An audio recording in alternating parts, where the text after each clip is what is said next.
పాపినైన నన్ను ప్రేమించి తన ప్రాణమునే సిలువలో బలి చేసెను.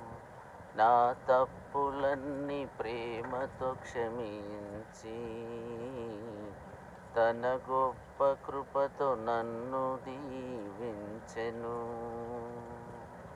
మారాను మధురముగా మార్చిన మహనీయుడే నన్ను మధురముగా మార్చెను.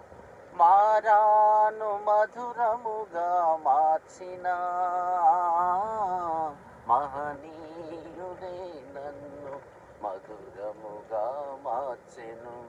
ఇంత మంచి జీవితం నాకు ఇచ్చు దేవుడు ఉన్నాడని